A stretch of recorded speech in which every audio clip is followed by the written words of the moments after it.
Hi, I'm Deborah from Kitchen Sense and Information. Welcome back to my channel and my kitchen.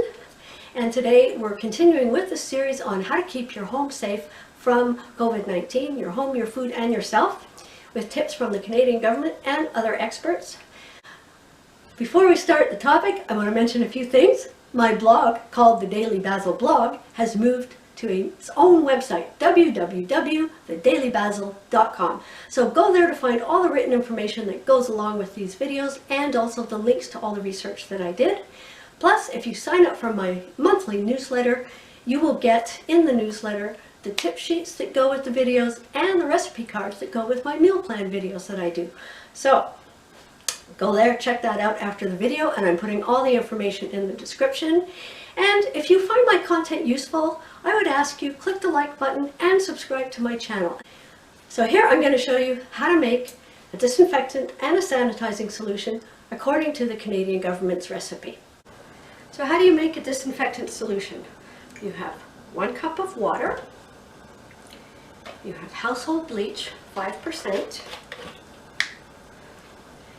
and you put 5 ml or 1 teaspoon, which is 3/4 of this little spoon, into the water. And that is your disinfectant solution. To make a sanitizing solution, you're going to take 5 ml, 1 teaspoon of household bleach, 5%, and you're going to put it into 3 cups of water. So 3 of these, and that will give you your sanitizing solution. It's very important that if you're going to use plastic to measure or hold any kind of cleaning chemical, you do not use it for food afterwards, because the cleaning chemical can actually get into the plastic and you will not be able to remove it by cleaning, and then you will contaminate your plastic. So you don't want to use it for food. However, with glass, it's okay to use glass for food and cleaning chemicals as long as you wash it really well after you've put a cleaning chemical in it. But if you're able to have separate tools, that's the best. And the Canadian government says that you should clean your surfaces with the disinfectant after you've put food on them, food that's come from outside, like your groceries, or after you've put packages that have come from outside on your counters. So that's what they say. However, bleach is a really strong alkaline. It's not necessarily good for the people that are working with it. It's not necessarily good for the environment. It's very hard on the skin.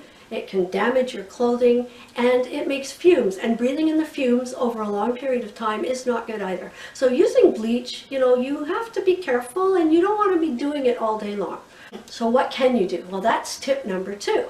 There are experts who say soap and water, warm water and soap, is good enough for most situations in the home.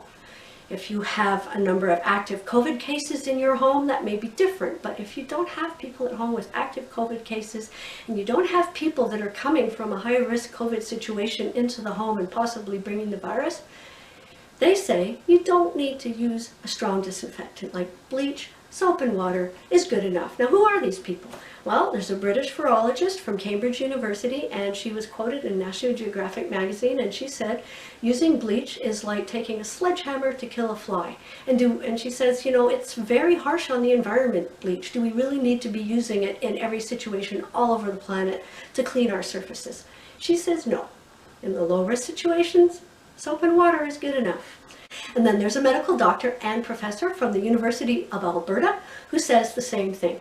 In a low-risk home situation, warm water and soap should be good enough. So that's what you have. 2 different points of view. Make your decision and base it on your own situation. And tell me what you think in the comments below. Tell me if you prefer one over the other. Do you feel insecure if you don't use a strong disinfectant like bleach?